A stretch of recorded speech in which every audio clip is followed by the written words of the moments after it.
All right, I want to welcome today's speaker, David Pepper. He was in the audience last week when Connie Loosely did the Miwoks and how the local Miwoks lived. We've got 5 people in the audience and 4 people here.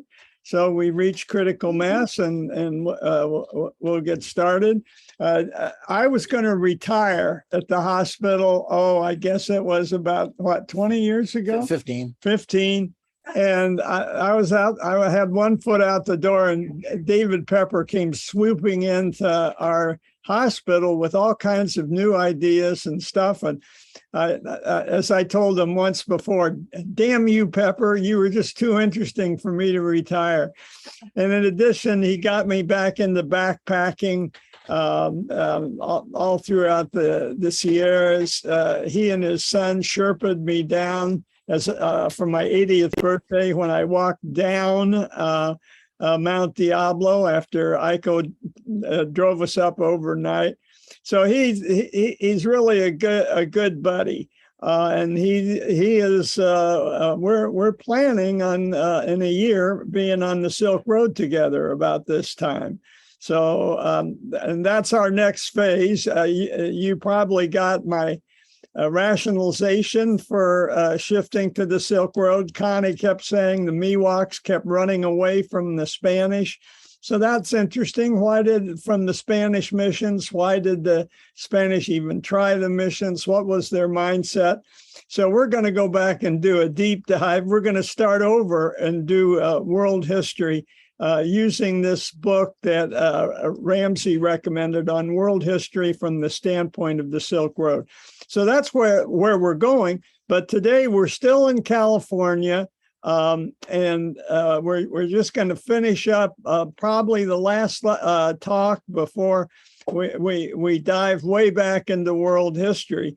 Connie talked last week about how the Miwoks used plants and all kinds and survived in this environment. Now David, it turns out he knows a lot about ethnobotany and including psychedelics. So at the end of the talk, we're all going to get high. All right, I turn it over to David, and you tell me when you want to show the outline. I don't know if everybody has seen the outline or has access. Want me to pull it up now? Well, so I apologize in advance. I'm usually in the John Lee fashion of multimedia, more attuned to doing, see, hear, touch, feel kinds of talks. But this is so. But I didn't bring props, but we can talk about them. But I don't know if people have seen this outline. Yeah, maybe a little lower. There you go. Perfect. Thank you. We're getting some fans. But so if people have that, or we can go back and forth to it. But I was asked to give this talk as part of the Native Plant Society, the annual garden tour, and I've known the woman who runs it. And so she asked me, the guy who had given this talk for years retired. And so, hold on. Welcome, David Clinnick, our lecturer, the guy that got the humans here to California for us. So it's great. And now today, Pepper is going to be giving his talk on ethnobotany. David, I want you and David to meet face to face, maybe on a walk. We've both done. I've done walks with both of you out in the open space, so it'd be great. So welcome. Yeah. Okay. Not today. Too hot. Too hot today. Yeah. Go on. Anyway, so I was asked to give the talk, and as John said, my interest is more a little in the links between I'm a family doc like John, so my interest is a little more in the medico-ethnobotany. No, it's fine. It's okay.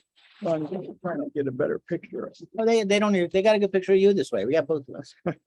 I'm sure people can see. Okay. And this was a really overview When Connie gave the talk, she talked about, the Indians, and we had a little debate about what they like to be called, but mostly this is based on the peoples who lived in around the Bay Area and certainly in California, the Miwok and the Ohlone. But as people probably know, there were, 120 different tribes. And I think the Miwok alone used 160 different plants and 100 different herbs for medicinal use. So by no means is this anywhere comprehensive. It's more meant to provide an overview of all of the things that plants provide. And so if in following the outline, I just called it the giving earth because, most people know that plants convert the sunlight into food. And without them, we'd be the moon, right? We wouldn't have oxygen, we wouldn't have life. And, it required other things, but basically plants give off oxygen and we breathe oxygen. They then consume the carbon dioxide that we make. And so there's a reciprocal cycling of carbon dioxide and oxygen between humans and animals. And so if you,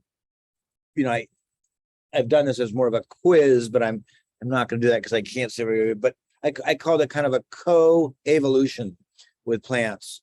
How did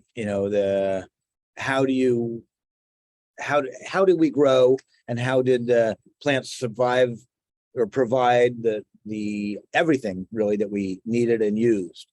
So I hope by the end you'll get a sense of, the amazing number of things plants do and continue to do for us, right? If you even look at houses now, that most of them are built out of redwood, which are trees, or fir, or and almost everything we eat is either a plant or an animal that ate a plant. And we'll talk about that a little. So, in the past we thought of, and I'm just following this outline here, so I'm kind of here.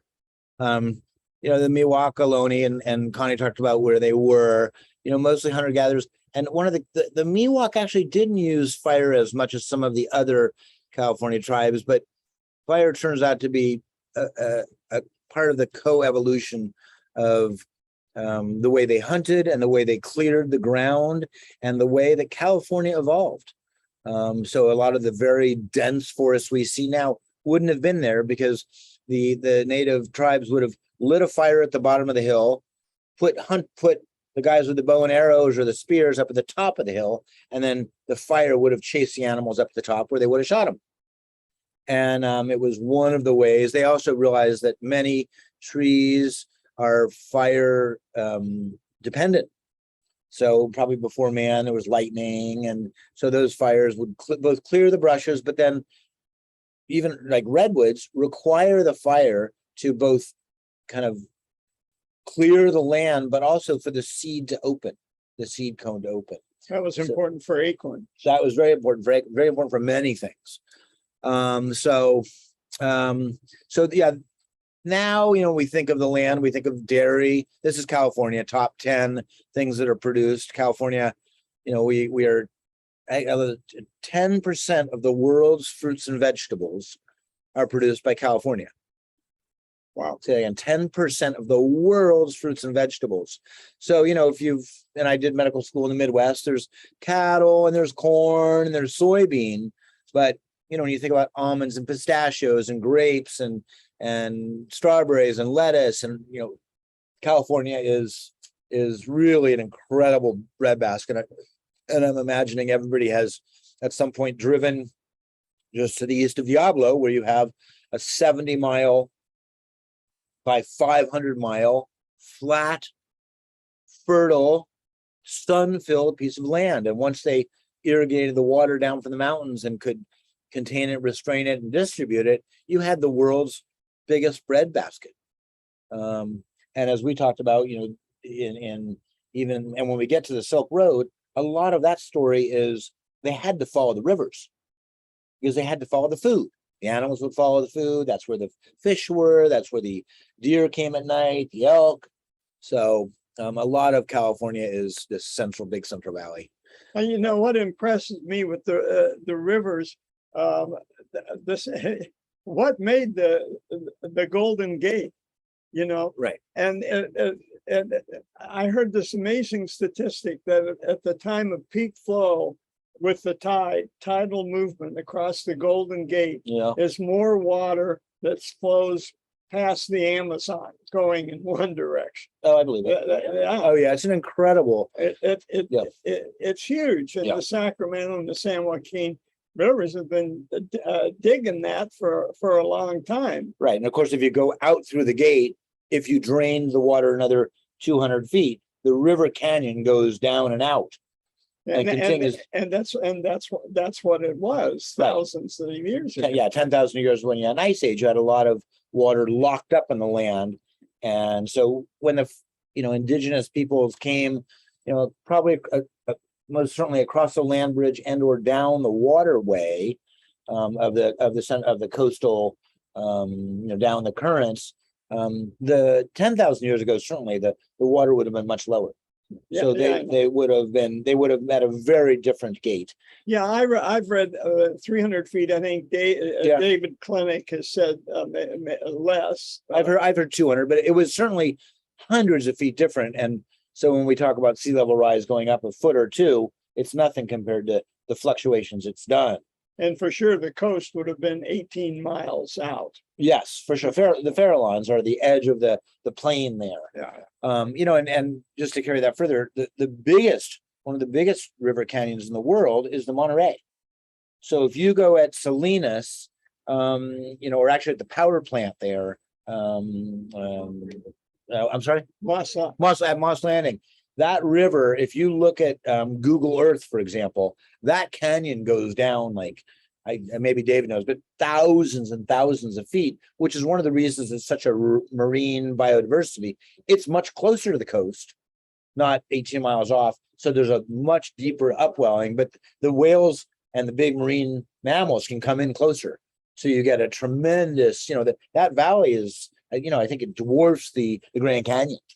And as John said, it was being etched by, millions of years. And then there were some earthquakes, and what probably was the huge river coming out of the Central Valley shifted to the north.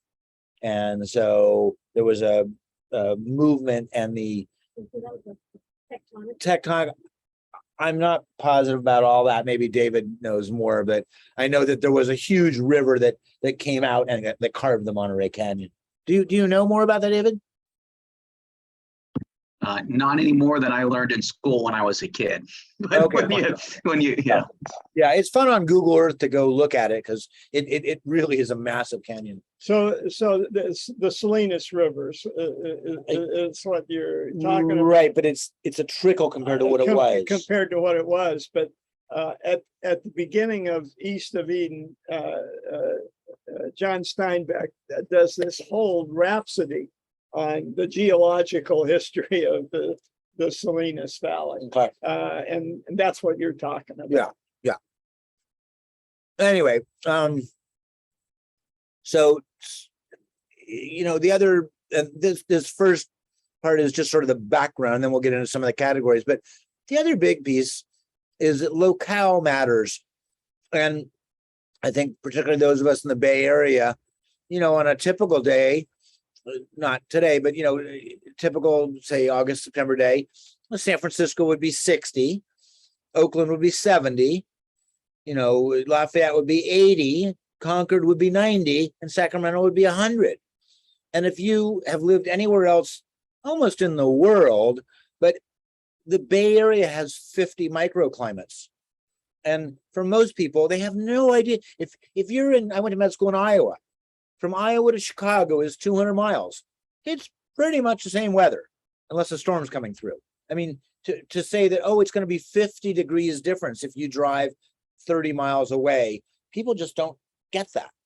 And so when you look at the Bay Area and you look at, over the ridge to the bay, but then look at Marin and think about if you're on Stinson Beach, but then you come over to Mill Valley, and then you go over the hill and you're in San Rafael, and you go over the hill in Novato. you've essentially changed climatic zones dramatically. Nevada will hit 100 and it'll hit 20. And, Mill Valley's lucky if it goes to 40 and it gets to 80.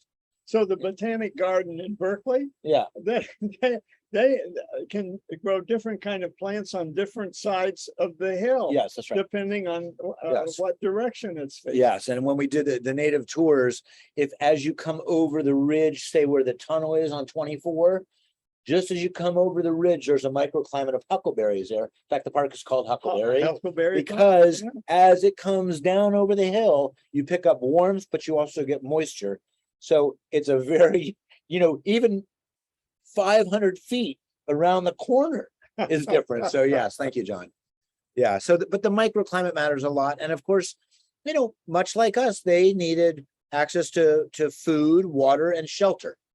Those were the basics. And then transportation, we'll talk about that. That becomes important because, when we were again looking at the Silk Road and you look at the mountains there, it's like, oh, you're going up that river. You're not going to the right because it goes up 10,000 feet. You're not going to the left because it goes up 8,000 feet. You have to stay in the river. The bay is a little more forgiving, and particularly if you had tule reed boats or redwood bark boats or trees that were felled off of the coast north of here that were hollowed out into canoes, you could get around. And particularly the bay was an incredible wealth of, whether you go to Shell Mound in Oakland or you go up to, towards San Rafael or the Petaluma River, you could trade. And California was defined by very distinct tribes. Even the Miwoks oftentimes couldn't understand other Miwoks. It is a language group, and so there was some and the Miwoks are unique in going from here all the way up in the Sierra.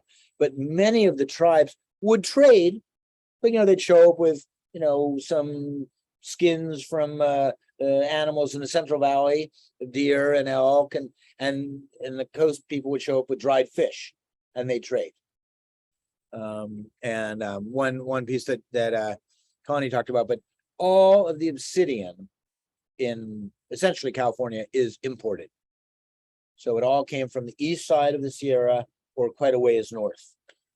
So it's all, volcanic glass. So I think the very corner of California has some volcanic, but if you see any arrowheads, and I was just talking to a friend this morning, and he was saying down by Hearst Castle, they one of the tricks they had was whenever they saw a mole or a groundhog that had dug up the earth, well, they'd break it all apart because more than likely there might be an arrowhead that had been dug up by the moles because they used them for fishing, of course. And sometimes they would like to save their arrowheads because that was an expensive part of the shot, and some had detachable, but yeah.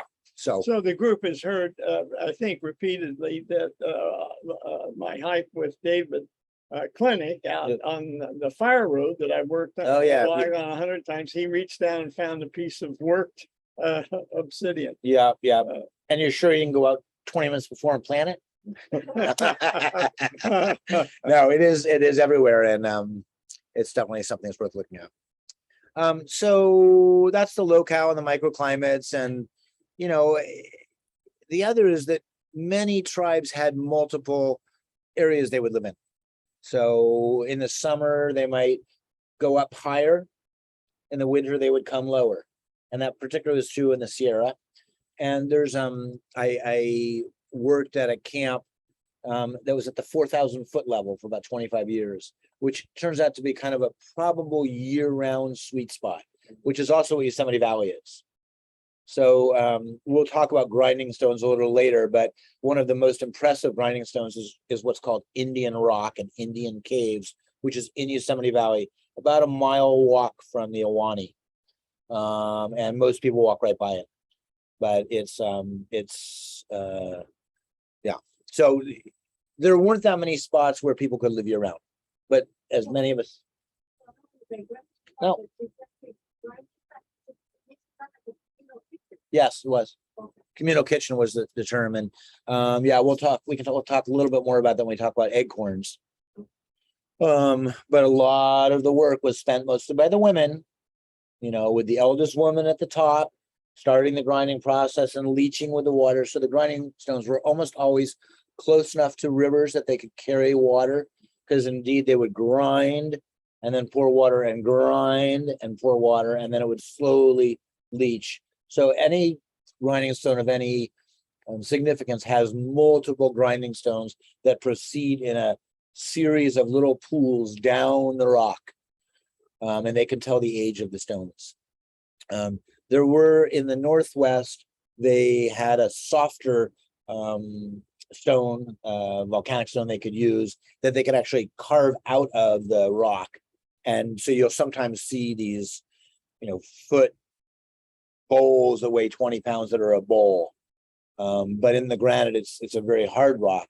And so when they had it, there's a place called Grinding Rock State Park in California, which I've not been to.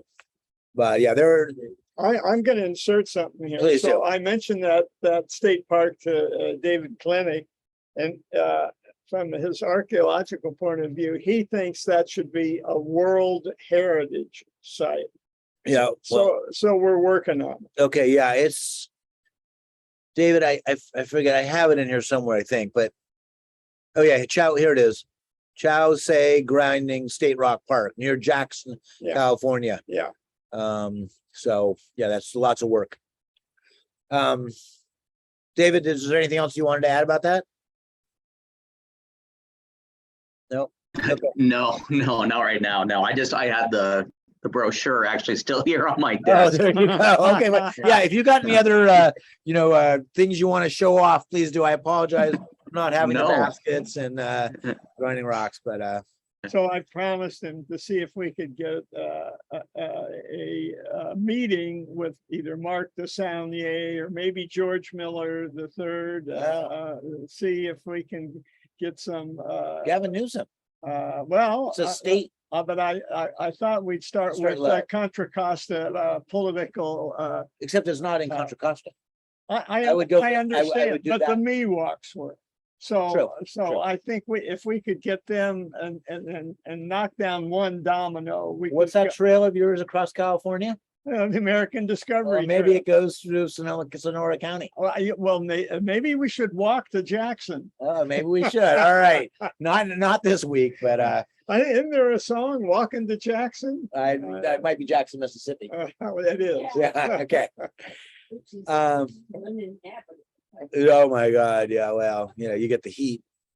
Anyway, so and then back up, so much of our lives is relatively divorced from the reality of plants and food and the earth.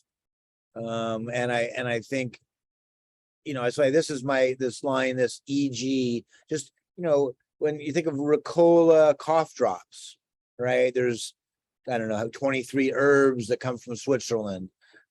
Chia seeds turn out to be a major food source. And oftentimes people will put that in their water. It's a lovely addition if you're backpacking. It's kind of like eating the seeds of grapes. I don't know how many people have had chia seeds, but they're kind of a fun thing.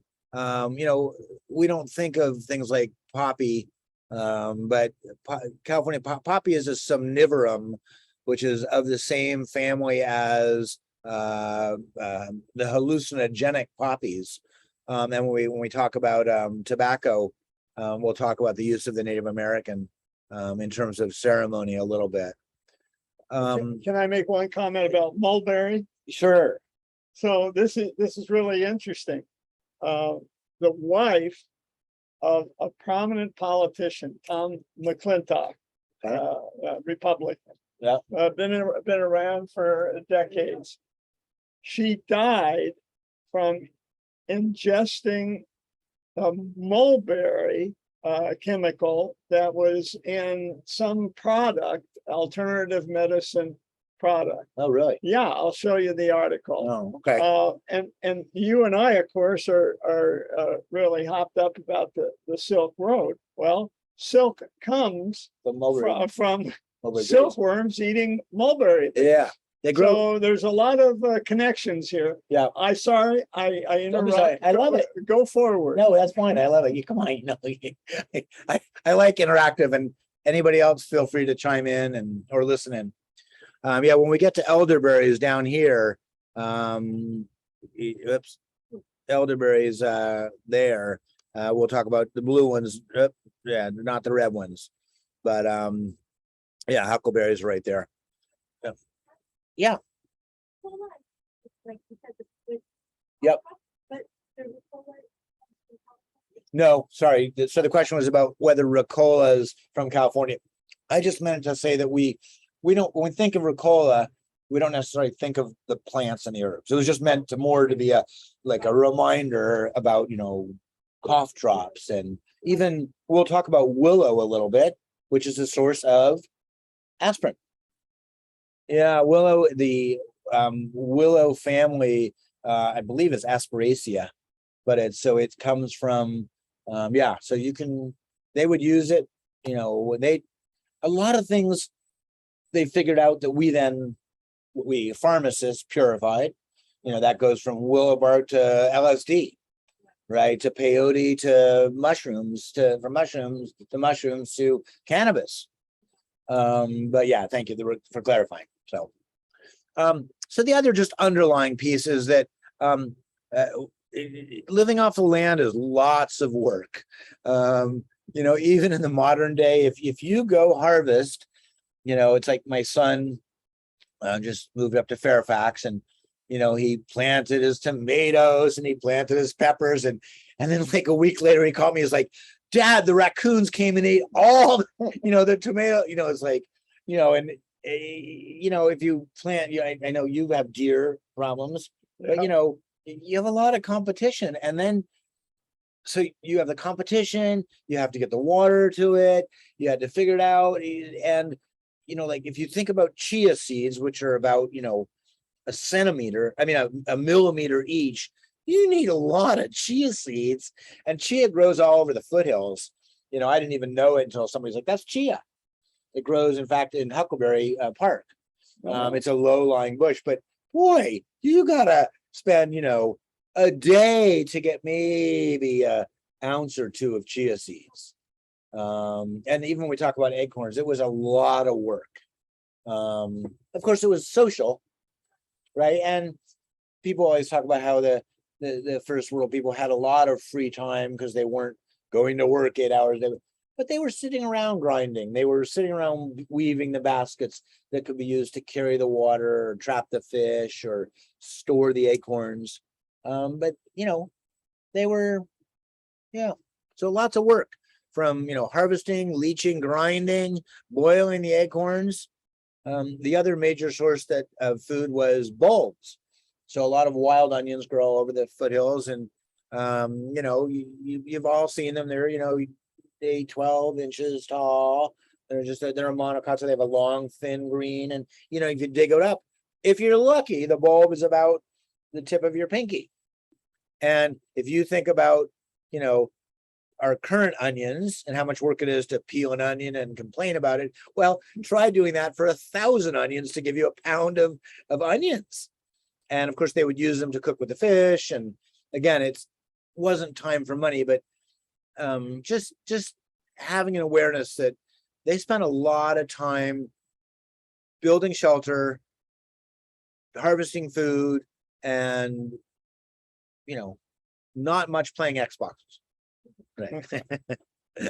So all right, we mentioned, oh yeah, so the other big thing that comes in, and I'm not really talking too much about, but you know, meat. So, you know, while the women were often out, the women and young children were often out tasked with collecting the chia seeds or setting the kids up into the trees to shake the acorn branches to get the acorns to fall. They would then gather them up and use them. The men were often involved in the hunt, as were the boys once they hit, you know, 10, 12, 14, depending. And meat was a major source of protein and food. So if you were close to the bay or close to a river, you would use a fish weir or a fish net, long, thin, like looks like a sock at an airport. the windsock in an airport, very kind of wide at the front and then narrow at the back, and the fish would kind of swim in it and get stuck. And so then they could harvest them. They would also build a fish weir, which is a kind of a dam that they kind of got up into and then got stuck. But, you catch a nice 10, 12-pound salmon, or you shoot a 35-pound, 55-pound deer, you got a lot of food, relatively.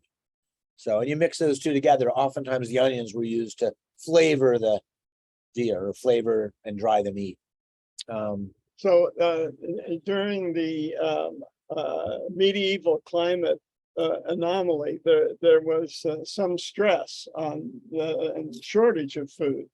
And one place where they studied it the most, and David will know more about it than I, it was in Pleasanton, the settlement, the Miwok settlement in Pleasanton. Huh. And what they discovered was that the men were much better, had better nutrition, looking at the bones and stuff, than the women. And the working hypothesis is because they were the Delta fishermen, and they had the first dibs on the marine life, right? The marine meat. But that's just a hypothesis. Yeah.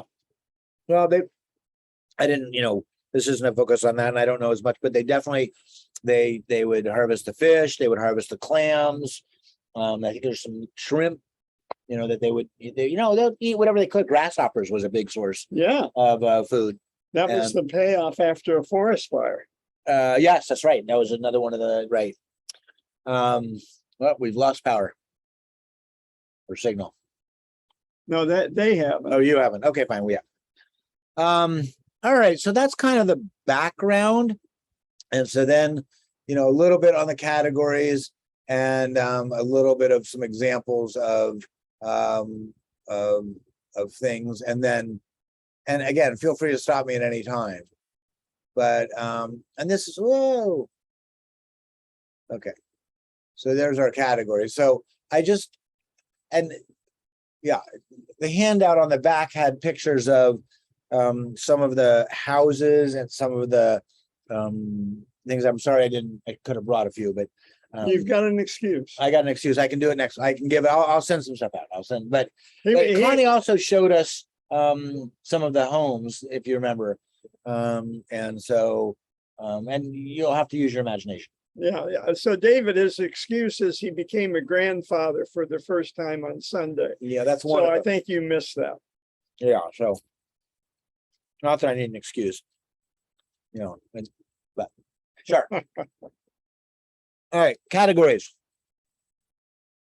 Again, this is what we needed to live: shelter and transportation. So depending on where people live, they would use different things. So, for example, I didn't put in, barks, redwood bark. If you've ever been in a redwood forest and you take a hunk of that redwood bark off, you strip a tree, the tree may not like it, but you both reveal the grubs underneath and the bugs, and you have a piece of construction material. They didn't, of course, had steel and they couldn't cut the trees apart, but the bark turns out to work quite well. And so the other thing is willow and grasses and reeds, and Thule reed was a big, it was utilized widely for boats and for homes because it's, long, thin parallel fibers that can be woven and they could just throw another layer on top. I mentioned the boats, logs and reeds, tools. So Douglas iris leaves can be used as fibers and woven into bowls, baskets, mats, papooses. I think Connie talked about soap root brushes. If you know soap root, it's not only used to stun fish, but it makes a very nice little hand brush to clean things off. Tools for hunting, bows and arrows, fishing nets and traps, all could be fashioned out of. And they would, excuse me, they figured out different trees that could be used better. So I believe it's the willow. They can weave it quite well together as the ribs of a basket, but then they use finer fibers for the cross fibers. And I saw your garbage can over here, but over here. Excuse us while David gets our garbage can. Yeah.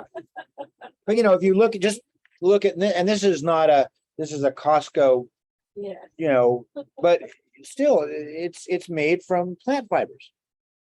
And some of if there's a wonderful museum in Yosemite Valley, and there used to be an indigenous woman who was there 6 hours a day as part of the display or as an employee doing the weaving. But some of the baskets are so fine they can hold water, because if they don't hold water initially, once the reeds get wet, they swell. And if a little seeped out, but they can carry water from the river up to the leaching rocks, for boiling, for cooking. And some of the baskets are just incredible pieces of art. The density of the weaving, the way they hone the fibers and pick the white ones and the black ones and use the different types of reeds. It's an incredible, At the State Museum up in Sacramento, it's the Pomo tribe. The Pomo. They're the finest basket. The finest basket. Yeah. Apparently, the contribution of the Miwoks was to trade the thick clay that we have here to other tribes for sealant. Oh, So this clay that our local gardeners have such a problem with was a valued trading substance. huh. For the baskets or for making houses? For sealing the baskets, maybe for both.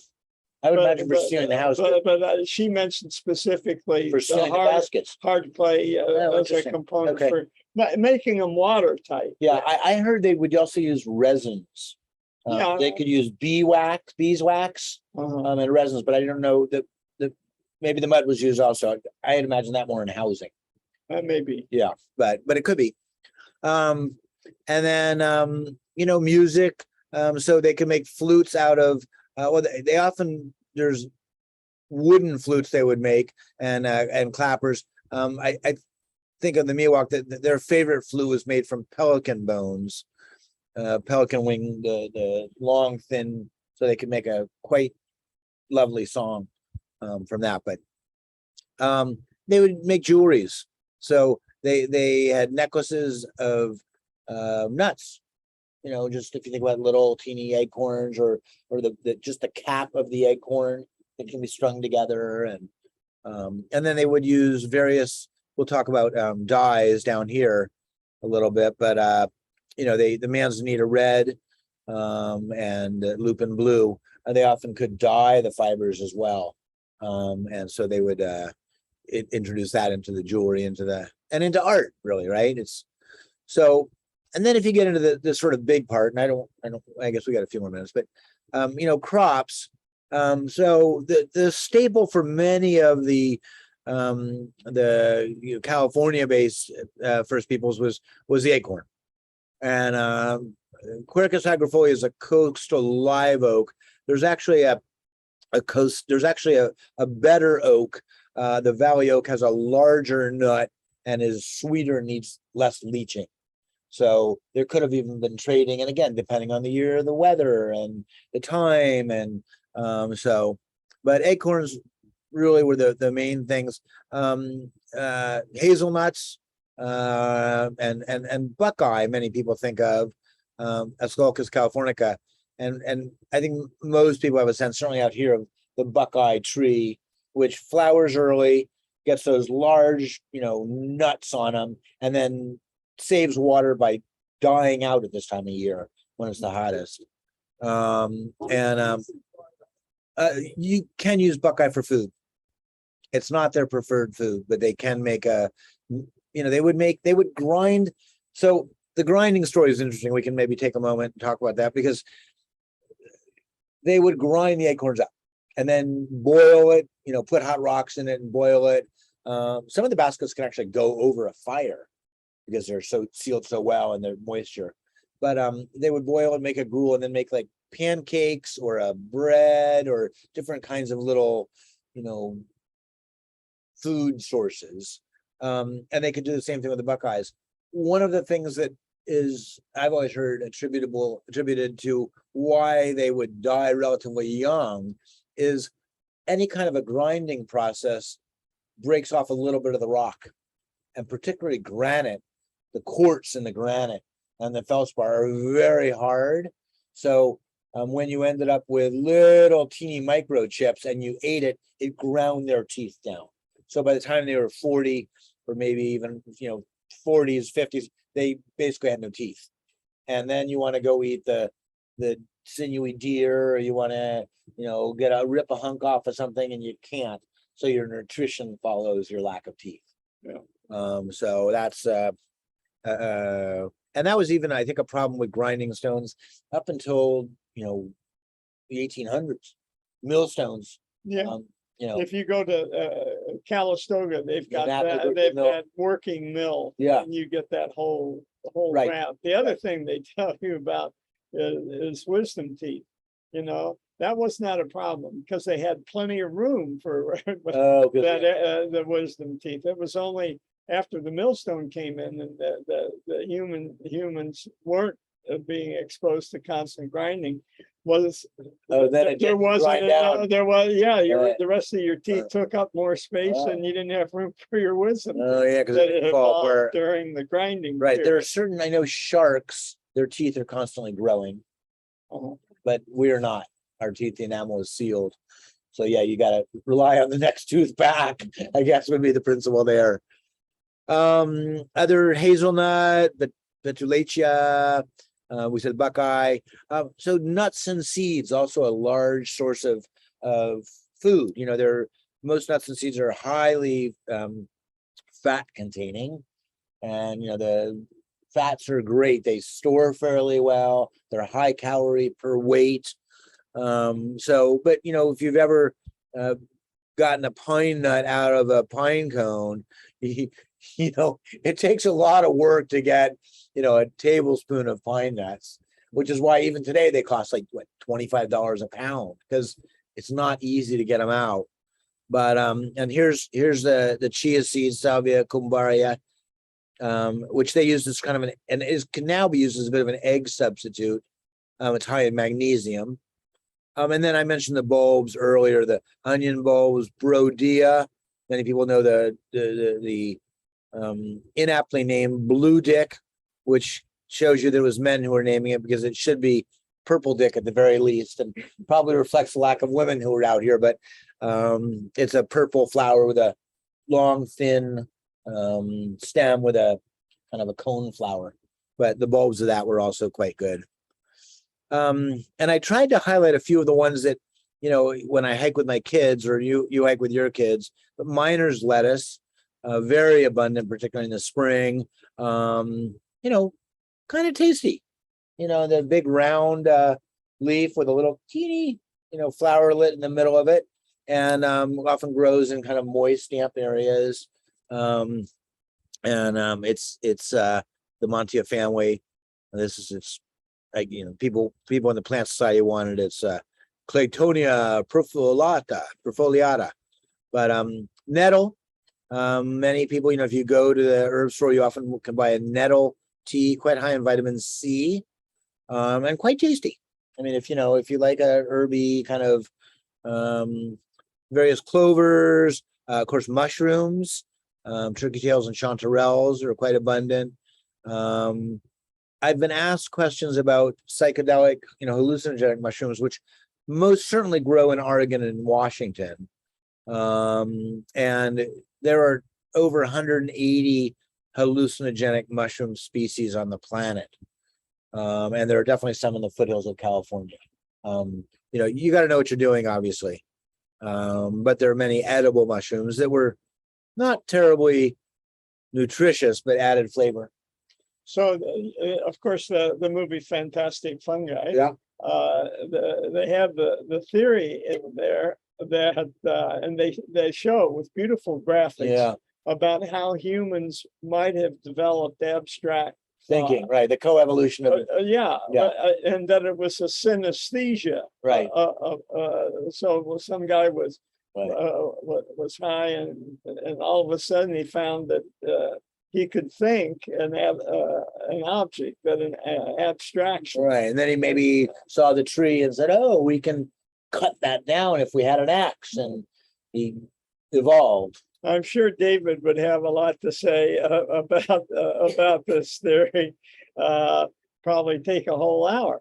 But Or maybe another talk. or maybe another talk. God knows. Or a walk. We're flexible. We don't want to bore people. We can do a walk and talk. We could do It a might walk need to be 6 or 8 hours though if we really wanted to get into it. Well, and yeah, because we didn't start the language until 50, 70,000. I'm sure, I think David will probably have we'll take it further back when language started, but Yeah. As I recall, Right. often gone. Okay. So interesting. And then, it is interesting that a lot of the tribes couldn't talk. But, if you think about it, if you show up with dried fish and somebody shows up with a really nice basket, which leads to an interlude of a joke, if I may. Oh, please. So there's a joke where I got to tell it right. This is Rome a number of years back, and it's been decided that they should kick out the Jewish people, and so they come to a meeting, and the head of the Jewish the head rabbi is set to meet with the Pope, and they come together, and and of course the Pope speaks Italian and Latin, and the Jew speaks Hebrew and Yiddish, so they can't really talk.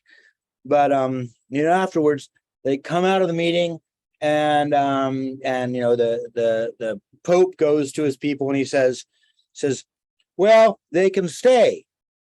And they say, well, what happened? What happened? And he says, I said it's the Holy Trinity. It's about the Holy Trinity. And the Pope said, and he said, oh, it's unity, it's God, it's one finger. So he had me on that. And then the Pope says, and God is everywhere. He points to the sky, and the rabbi pointed down, and the Pope says, well, right here, God is right here too. He had me on that one. And then I got out the bread of affliction, and he pulled out an apple, the original sin. He had me on. What can I do? I have to let him stay. Okay, go to the Jewish quarter, and the rabbi comes in and says, we can stay, and they're like, well, tell us, Rabbi, how did you debate him without language? And he says, well, first thing he says to me is he says you got 3 days, and I said, fuck you. And then he pointed to the sky and he goes, you can go anywhere you want. And the rabbi says, no, we're staying right here. And then he took out a piece of bread, I took out my apple, and we ate. Only here at a lecture on ethnobotany. Ethnobotany, would you hear that? Can you hear Communication, right? All right. Anyway, hopefully that wasn't offensive to everybody. But you say that they didn't have much language. They had language amongst themselves. Oh yes, of course. But not enough to communicate with them. Right. We don't know. They may have had much richer languages about love or hunting.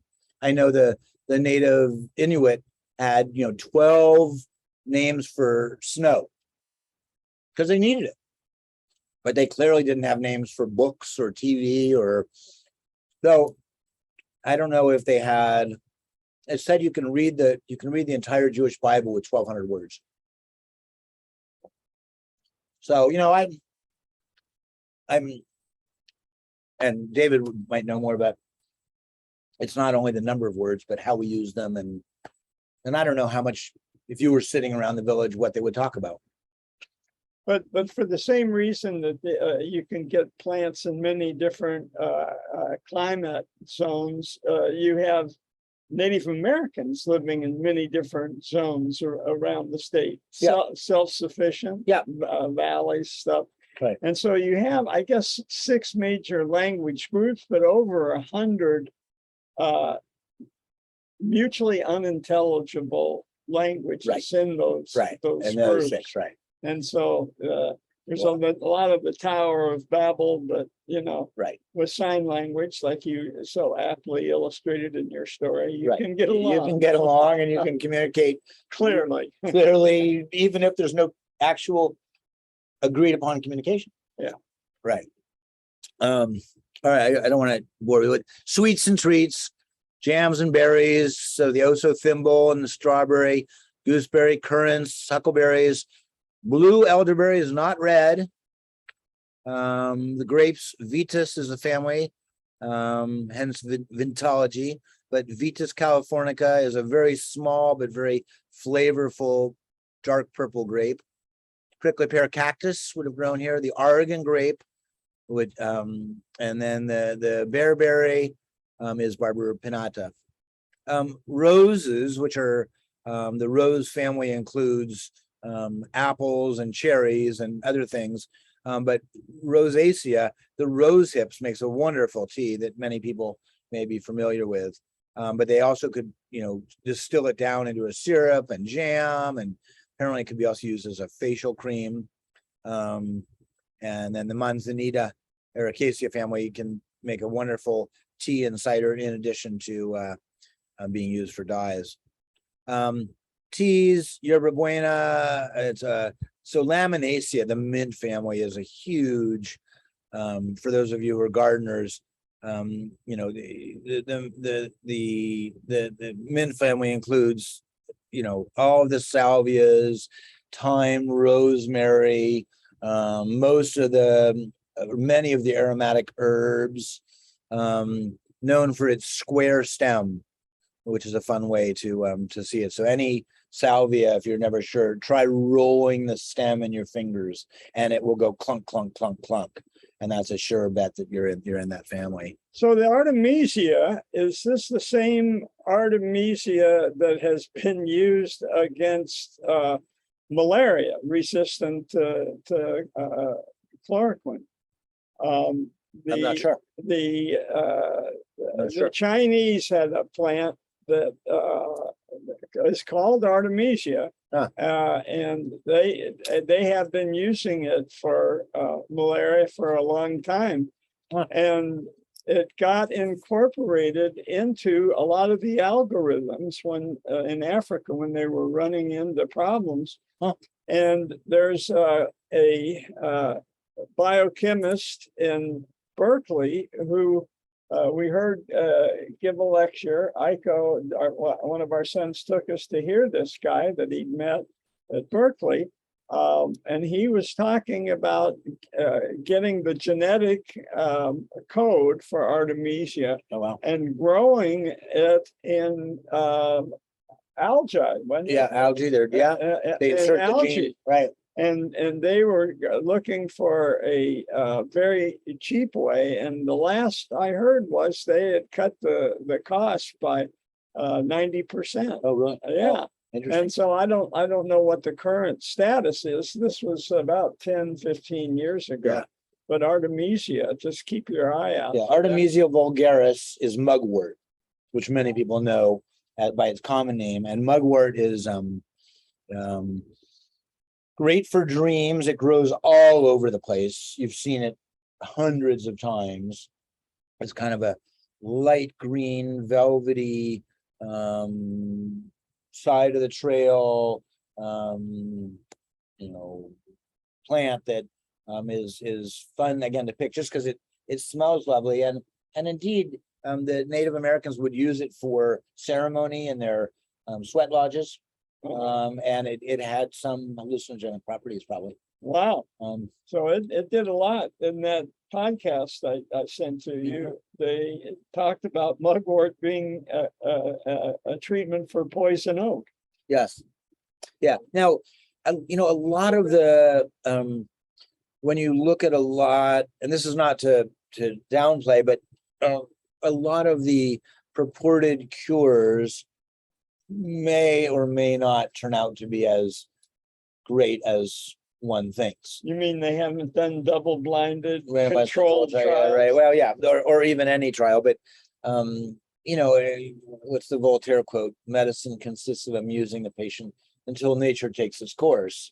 So they may say, I put this on and he got better. And maybe he's just a fast responder.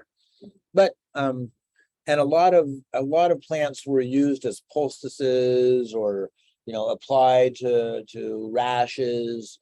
And a lot of homeopathy, of course, uses the source plant to counteract the reaction.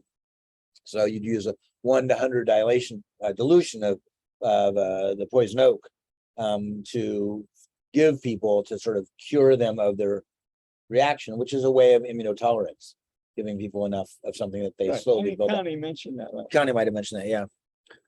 So Artemisia, mint families, fragrances. You know, again, Artemisia is big. Bay laurel. So bay was used at many things. The bay laurel branches were used, I believe, as arrows. You know, it's a wonderful, smelly. Maybe somebody left. No, or we're mini. Connie. Oh, there's Connie. Okay. Hi, Connie. Okay. And then, so yeah, here, so transition medicines, bay laurel for asthma. Oh, we lost that. Ephedra for a stimulant. It's a vasodilator. There we are. So ephedra here. Here. And I think ephedra. that's what's in Mormon tea. Yes, it is. Yeah. Yeah, ephedra. Yarrow. And I mentioned poultices, skincare, wounds, herbicida, calming things, right? Here's Artemisia again as a mugwort for dreams, visions, and also the California poppy as a potential narcotizing. And people don't realize, but about 50% of all modern medicines, you know, penicillin, all diuretics, all antidiabetics, come from, probably even higher, come from plants, you know, or molds or fungus or various things. Briefly, and then we're just about done, a little on the psychedelics and ceremonial, the degree to which liquors, beers, and wines, and juniper as gin were used is not totally known, and certainly becomes colored by white man's overuse of it, and ultimately high incidence of misuse of alcohol in native peoples. We mentioned mushrooms and psilocybins, molds, LSDs, cactuses, and peyotes. Peyote cactus is indigenous to a corner of Texas. Currently, we don't know, again, 5,000 years ago, where things were. And I didn't mention, but I will mention here, tobacco. So tobacco appears to have been fairly prevalent, and because of the nature of the gathering and bringing it back to the village, it's often said if you find tobacco growing, there's a good likelihood that was a village site, because it was one of the things they realized, you know, like they could get the seeds and then they would grow it there. And tobacco is thought to have been used very ceremonially, still is, within Native Americans. Cannabis, I don't really know where. It's not indigenous to the North America, as far as I know. But clearly been used. And then colors we mentioned, and dyes, and then other uses. So John, you mentioned you know, sealing things. A lot of resins and gums, soaps, waxes, things like that were definitely used for whether it was sealing baskets or sealing canoes or sealing homes to keep the rain out. They were used there. And then the last one, and tannins were used for tanning the skins. Right, when you skinned an animal, the deer, you know, they'd eat the meat. They would use every part of the animal, and the skins, of course, were very useful for clothing. You know, they could make needles out of the bones, and they would use the thin leather to bond it together. But they would sew clothing to stay warm with. Yes, yeah, tannins. There are other tannins. you're treading on the edge of what I know. But the tannins are a process whereby you can use it's basically using the acid. And I don't know enough, but I believe it is the acorn tannin, which is then used to soak the deer skins in, but again, for a period of time so that it wouldn't rot. Right, it kept it so it would, and I don't know if they would do multiple passes. I don't know. So the California Native Americans, they did not have horses. Well, The horses came in later. Much later. When it was discovered with the Spanish, I Yeah. suppose. Yeah. When it was discovered that horses cannot tolerate eating large amounts of raw acorns because, and neither can humans, because they learned that they had to process and soak it and right. get the tannic acid out. I don't know what it is that kills the horse, but It may be the acid. yeah. Yeah, acorns are quite bitter. Even if you can buy acorn powder at about Whole Foods, but Berkeley Bowl sells it, but it's very expensive.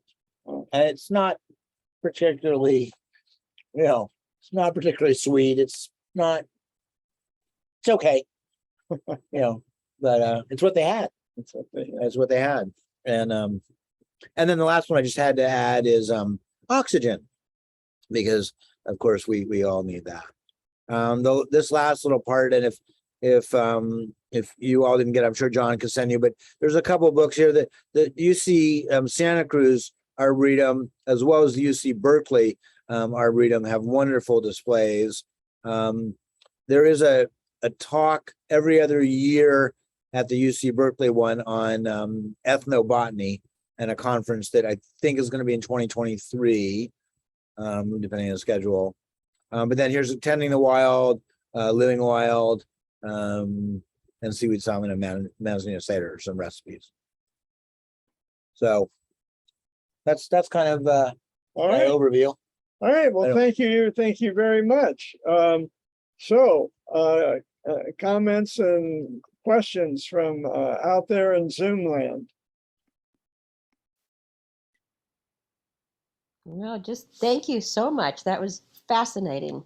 Thank you. Yeah, very good. I did when I lived in Palo Alto in the early 70s, we had 3 days where we went out in the wild, and it was a class before. We had to identify things and lived on things that we found, acorns, and it was incredible. It was something I've always remembered. I was wondering why the elderberry red is bad. I mean, you said not red, but blue. I don't know. Oh, uh-huh.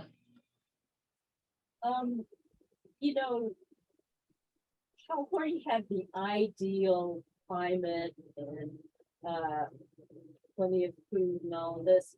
Was it just the Rockies that just kept people from coming, or were they not migratory as Well, there were a lot of people living in the Mississippi Basin, 10,000 years ago. I've heard estimates. I think one estimate there may have been, several million people living down there. But yeah, the Rockies are why leave if you got everything you want? And you didn't have horses. You certainly didn't have cars or trains. So to leave what you knew took either being kicked out or a famine or a major catastrophic event, especially to go, even when Lewis and Clark tried to get over, I mean, they had to go way north, and, the Rockies, it's hard to find a path through the Rockies. It's less than 11,000 feet. So I don't know, maybe David knows more, but the sort of path down from the north, as people came overland. I know the Clovis Site, which is farther east, is cited as one of the kind of pathways into Central and South America, but so is a waterway. And I somehow have a sense that there's these two, streams of peoples that came across at just the right time to chase the bison and stayed on the plains where the bison were plentiful, and they could take a bison down and have 1,000 pounds of meat in one kill. So that's pretty enticing. right? Don't Yeah. have to work so hard. You don't have to work so hard. You don't have to collect chia seeds for hours. Um, yeah, and then along the coast, you had, and in the rivers, you had salmon, and the Central Valley had a lot of deer and elk and otters and various things. And then again, as you get up and over, and then between the 395 on the east side of California, all the way to the other side of the Rockies, it's pretty foreboding land. I mean, if you think about, central Utah, Nevada, anywhere in Utah, it's not like it's a lush. I mean, the Mormons picked out a little corridor along the edge of the mountains there, but there were some valleys, but it wasn't like the California Central Valley or the Mississippi Valley, where you had, miles and miles of, rolling hills, river, rolling hill, without huge geographic, somewhat impenetrable boundaries. I don't know. David, do you have a sense of that in terms of the separation of peoples from the sort of eastern middle of the country and the west? Sure. So, I mean, it depends on what we're talking about. So if we're talking about initial colonization of the Americas, then the Great Basin was very, very different from today. Very different. So, and that's why for both the late Pleistocene pluvial and that area, this is a combination of the late Pleistocene pluvial and then the fact that it did become dry and arid, and you have a deflationary geologic cycle that the Great Basin is so rich in archaeological, particularly early Holocene archaeological sites. So again, you have this pluvial, so it's wetter. All of these playas are, of course, dry lake beds. So they were filled at the end of the Pleistocene, and you have basically a kind of grassland subalpine environment that then gets bad once stuff starts to dry up, right? It gets a little warmer, gets more arid, starts to dry up, and then you have these alkali lake formations, and then eventually the lakes, dry up only to be seasonally flooded. So during initial colonization in the late Pleistocene, early Holocene, it would have been nicer in that regard. The mountains, of course, would have been significant obstacles. But as I said in my presentation, there is apparently a division in, not apparently, but there is a division in the archaeological kind of technocomplex of either side of the Rockies, and people take that to mean that there's potentially different migration routes or later settlement of west of the Rockies and so forth. Although in the Great Basin area, you get both. So you get these stem points and you get Clovis-like crescent fluted bases.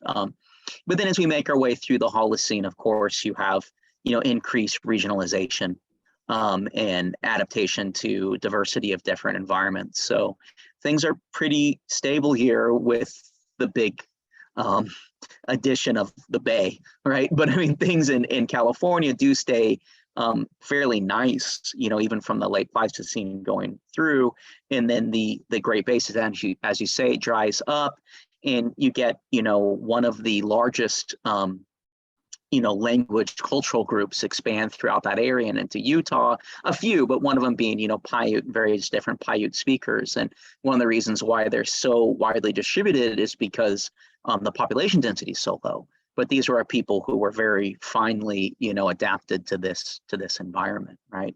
The only other thing I would say is that, and it depends on who you look at, but there's a real argument, there's a real debate over bison hunting as a real kind of economic base or subsistence mode prior to the introduction of the horse. Right. So it would seem like that's a lot less common behavior, but Clovis sites are associated with some megafauna. So it's not beyond the ability for people to have hunted bison. It just seems like you have more heavier exploitation of floral resources and potentially even early agricultural practices. So I know that one of the arguments, and it could be very old now, this is not what I studied, but one of the early arguments may be that one of the earlier arguments, and it may still hold water to this day, is that a lot of the plains exploitation was a result of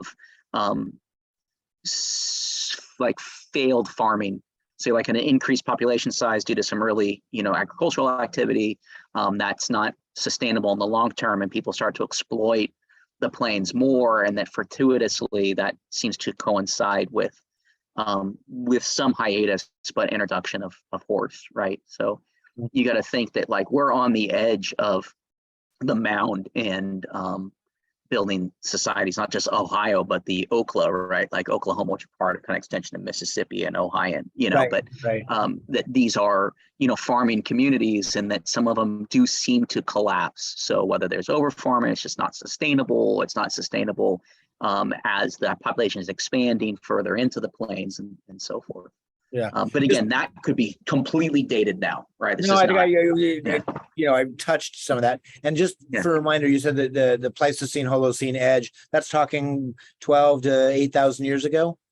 yeah, I mean, because in like John mentioned, you have these oscillations. So you have the older Dryas, which is technically in the late Pleistocene, and you have the younger Dryas, which is technically really in the Holocene. So you have these climatic fluctuations within that interim too. So it's not just a uniform change. There's Right. But I'm just major saying disruption. the number of years ago am I roughly in the Yeah, absolutely. So that's a good marker because of these, if you're like 14 to 8,500 are like good markers for this kind of weird, erratic series of oscillations and reversals and all this stuff, right? 14 to 8. Okay, beautiful. So Yeah. I will be giving David an index of all the video talks that we started doing when Carol suggested it. And we have David's talk on ice that shows a big pie of the universal time and the tiniest, tiniest little sliver that's human. Man, right. And then he has some wonderful slides that look at all the different geological time periods. Oh yeah, we have to go to Utah. That's go to Bryce and Zion and all those different slabs. Cool, that'd be great. I'd love to see it. Thank you so much, David. Yeah, of course. So one question I have, the textbook, when we get back to doing the history of California, makes the statement that the Bay Area had the highest density population of any Native American community in North America. And if you use that as measuring the success of a culture, the Bay Area was wildly successful, just absolutely blessed. Now, the other area that often gets overlooked, David mentioned it earlier, was the Mississippi cultures, the mound builders, which were, I think those mounds have been around for 1,000 years at least. More, yeah. And the communication between the Mississippi culture and the Olmec culture and the Mayan and the derivatives, I think more recently there's been some stuff showing Teotihuacano art showing up in the mounds and some similar practices. So all this is, fascinating to me, but I'm just wondering from the standpoint of success, measuring what David has just talked about in the last hour, all the natural resources that the local Native Americans used, a pretty successful culture. Yeah, David, you might know more, but I have heard that the estimates, there's obviously nobody knows, but the estimates are that California may have had, 1 to 200,000 people in it, something along those. So 300,000. That's what I've heard. Okay, fine. But I've also heard that they think some of the mound building, just the villages themselves, may have operated with tens of thousands of people. Wow. So you're right, David, I see you nodding. I thought there were, it's a fairly new, but some of those mounds are gigantic. Yeah, the one near St. Louis. Yeah. It's crazy. Yeah, and I maybe I'm wrong, but I think I almost remember reading they thought that it's possible that because there's no stone, it's all earth, and there's nothing left. But that some of those towns might have been up to 100,000 people in just one town, and if that's true, that would dwarf the Bay Area, I think. Okay. I don't know, David. Do you have a sense of that in terms of? Yeah, I mean, again, this is not my area of specialization, but they're considered to be, metropolitan areas, and this is just the difference between being, a full-blown agriculturalist and or not. And so in the Bay Area, you have, marine, riverine, pelagic, whatever you want to call them, equestrine, all these different fluviatile, water-based, aquatic resources. And whenever you get that, you have very large population densities. So, this is, again, like in Europe, when agriculture does get introduced, it seems like, coastal hunter fisherers are the ones who cling on, right? Like these areas like maintain a heavy local genetic component and Right. can kind of hold their own against the agriculturalists. So the Bay Area kind of has that pattern where they have, very elaborate niche construction, heavy reliance on aquatic resources. So you have this, increased sedentism, increased population goes along with that. But, people need to understand that, when we look at hunter-gatherer population densities, even if they're quote unquote complex hunter-gatherers in very nice environments, we're talking about, at best 0.1 to 4 people per square kilometer versus like just typical subsistence farmers are well above 2.5. And you start talking about 12 people per square kilometer, 13 and 25 people per square kilometer, right? Of total area exploited. So you're talking about, magnitudes, factors of 10, right? I mean, that's the difference that we're looking at with these mound building societies. Right. Yeah, and I've heard some of the Miwok villages may have been a few hundred people. There may have been 20 around the whole bay, but I think they were all fairly small. Well, I think there were 500 mounds or 450 shell mounds around the bay. So Wow. it all depends how you're counting. I suppose if you looked at the and took in the area of the whole bay, okay. But what if you just counted the area of shoreline? Well, yeah. Or you collect the shells? Right.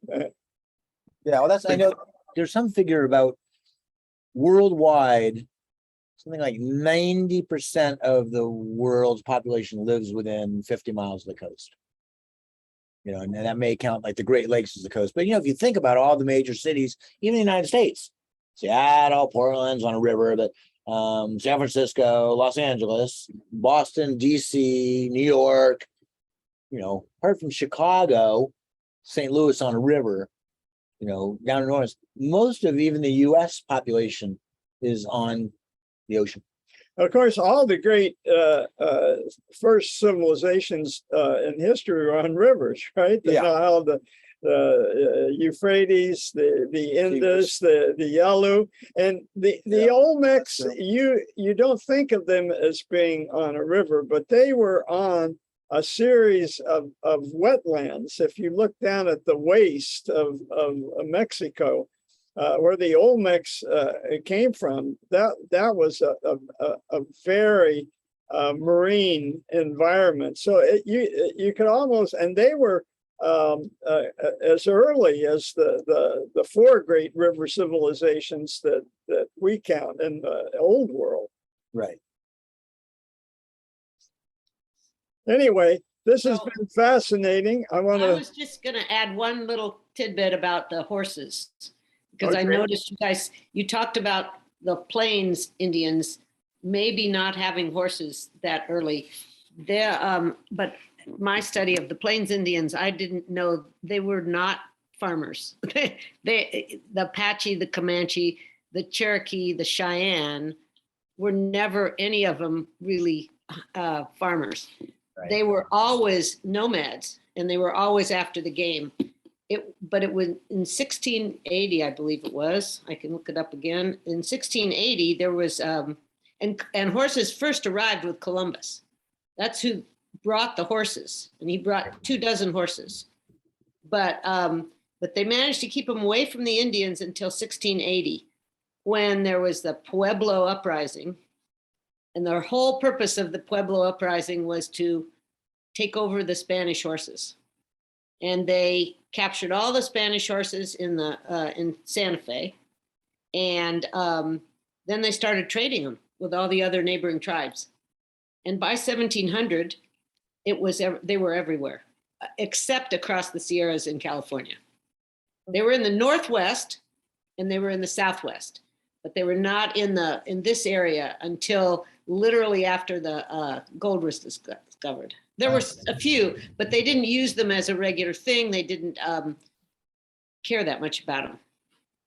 Well, in Arizona, the Navajos arrived in the Arizona where we were on the reservation around the same time that Coronado came up from Mexico City. I think that was like 1540, and they certainly knew about these.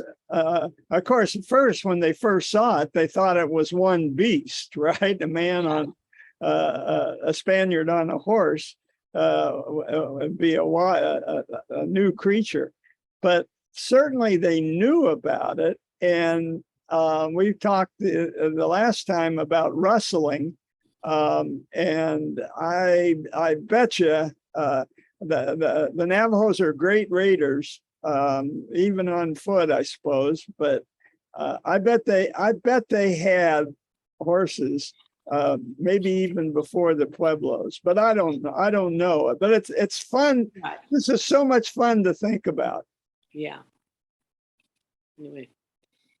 Yeah, so thank you, David, for leading our thinking about session. And David Clinnick, is great to see you check in. Last week's speaker came in too, Connie. It was I great. planned to listen to the whole thing. I just had something else going on.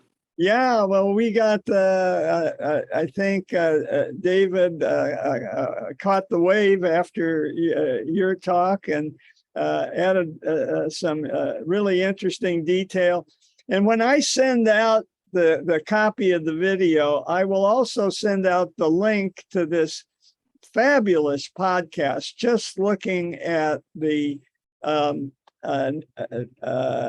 tribes of the North and Central. There's a separate podcast for the Southern California, but he spends 6 minutes alone just talking about the Miwok. But he starts up in the Northwest and works his way down to the Sierras and then over to the Bay Area.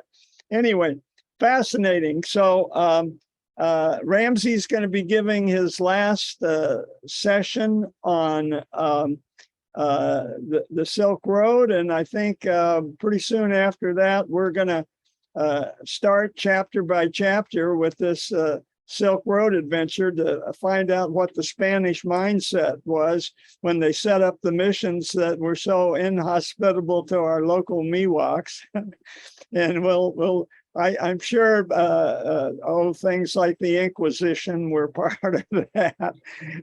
So why do you call it the Silk Road?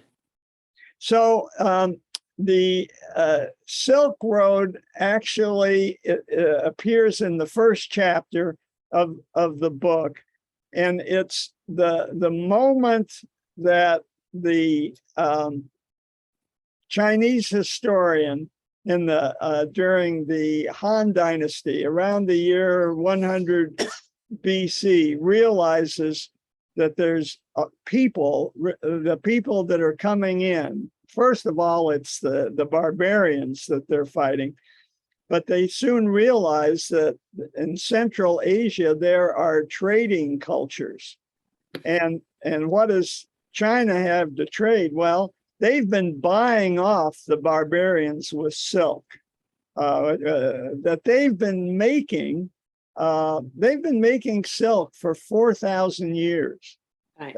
And so, we talked about the mulberry leaf early on because the wife of a prominent California politician just died.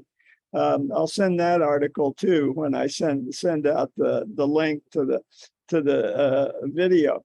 But he realized that if they could buy off the barbarians with silk, and it was so valuable and it was so easy to trade because it was lightweight and it was almost a currency, then you could participate in the trade.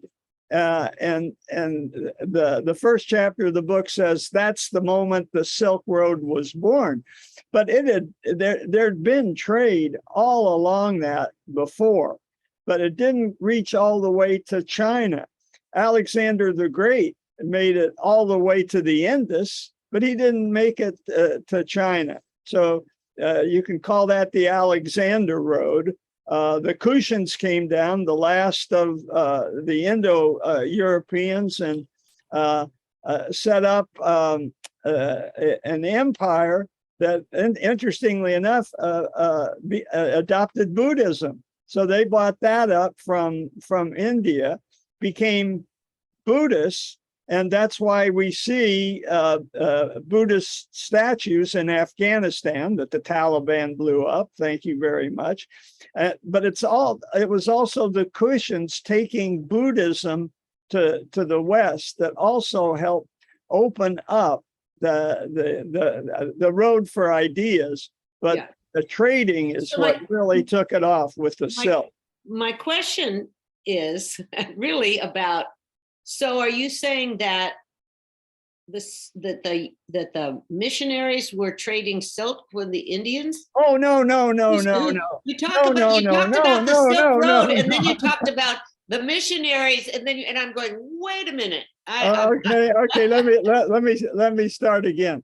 So what we want to find out is why the Spanish became the way they were, and we decided to roll the clock all the way back and do world history all over again. And our guru Ramsey had found this great book that, instead of looking at history from the standpoint of the West, which is how we were all trained to look at history, right? Starting with the Greeks. No, before the Greeks, there were the great Persian empires.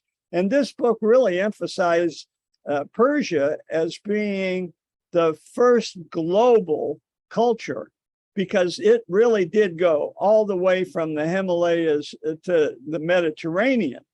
Sure, you had the Egyptians, but they didn't, and they got to the Levant, but they didn't go that much further to the east. And then you had warriors like the Assyrians, but they didn't control the great gamut of that geographic space between the Himalayas and the Mediterranean. So it was really the Persians that did it. So we're really basically, Connie, going to start with the Persians and build up the building blocks of history and see what continued all the way up through the Roman Empire, which is when the Mediterranean really comes into its own. But the Mediterranean ends up eventually with at the end of the Roman Empire with Christianity. And we all know that that's the ideology that got Spaniards to set up the missionaries. That's the quickest I could do it. I'm sorry. Okay.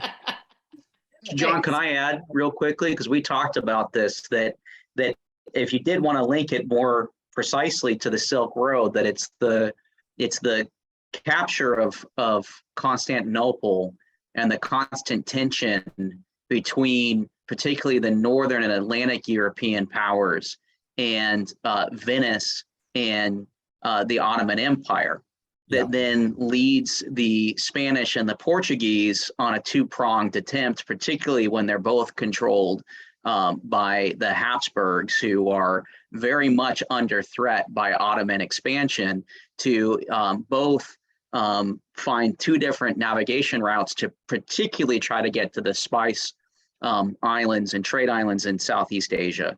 Right. So you end up with the Portuguese trying to cut off the Ottomans in Aceh, and then of course the Spanish creating their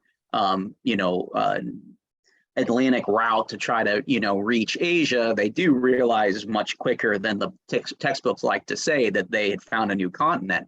But it shouldn't be forgotten that within about 100 years of Christopher Columbus, stumbling upon the Caribbean and North America, that then you have a Pacific coast trade from the Philippines trading all of these silks, trading Chinese porcelain directly to central Mexico, and then overland from Mexico to Spain, right? So that's how you cut the Ottomans off, or at least gain access. And of course, to fund this trade and to fund the religious wars in Europe, that drove a lot of interest further, particularly into Central and South America, to collect silver and gold. Yeah, 1500 when it goes from a overland route to a over water route. But I could have a simpler answer. We're going to the Silk Road next year. John is leading the charge. That's why we're going to read about it. Okay, thank you. I knew that part was going to happen. I wondered if he was talking about two different things. No, but okay, I get it. No, that was brilliant, David. That's exactly right. Per usual. But let me just put an exclamation point on the end of the point of view of this book is very critical of the West after Columbus. That they see Columbus' discovery of the New World just spinning the axis of world history away from the Silk Road, and they look at the influence of the Vikings, a very warlike influence that permeates all of Western Europe, the first time the Silk Road has an idea of who these guys are is the Crusades. And so the point of view of the book is the rise of the West, something that we are taught and celebrate was a disaster for the cultures of the Silk Road. This is the point of view of the author. And this is why this book is so interesting, because we're going to argue about what he says.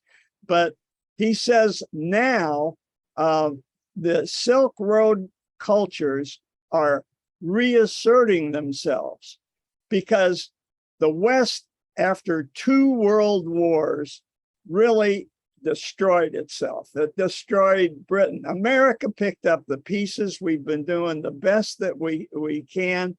But his point of view, and he's a Brit, his point of view is the British Empire was a disaster, and that it was really more plunder than anything else. When we watched Downton Abbey, where did that wealth come from? Where did it come from? It came from the British Empire, where the sun never set. Particularly the exploitive aspect in India. And Aiko and David were talking earlier about the great game between Russia and Britain, and that was all about India, protecting the riches of India.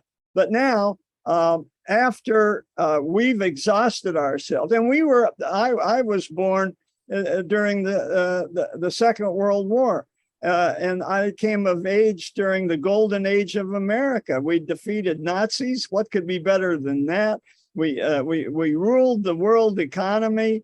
And now, over time, we've seen Asian society, starting with Japan, interestingly enough, and we've got Japanese representation in our study group. Oh yeah, they're doing a cheer over there. Starting with Japan, and now obviously China, but India is exerting itself. The problem with Westerners like us is we look at the autocratic values, and we don't like the autocratic values. And we've experienced, we didn't like communism, right? And there was the ugly American and all that. But we defeated communism. But now autocracy, you could call it, as Biden does, the rise of autocracy. But it's more than that. It's more the geopolitical rise of these Silk Road nations that have tremendous natural wealth, and the way the Chinese are solving their problems and organizing their society is different than ours. And it's really, at this moment of democracy, hard for us to hold out ourselves as models that democracy is the way to go. Democracy is invariably going to work. Well, maybe, but this is the tension. And I always thought I would die and not know who won between autocracy and democracy. But Putin's moved the timeline and quickened the pace, and I might know. And Trump. And I might know how it turns out. But that's why it's such an interesting part of history. But we've got to know, if we don't admire the autocracies, we've got to know what their history is and what they believe. Corner. But this is really interesting. It's such a great trajectory from where, there was a Miwok and they were really peaceful and they were really agriculture, but they're also really small communities. Right. So where does size enter into it? Unfortunately, we don't have a microphone for Carol to make her final point. Oh, I should stop recording. Oh my God. Yeah. All right. Okay, I'm gonna. Does anybody have something they want to say before I stop Yeah. recording? You made this into a Hyde Park corner discussion. We were answering a question in multiple phases. Don't All right. ask questions. Okay, I'm going to turn. You don't have to leave. I'm just going to stop recording.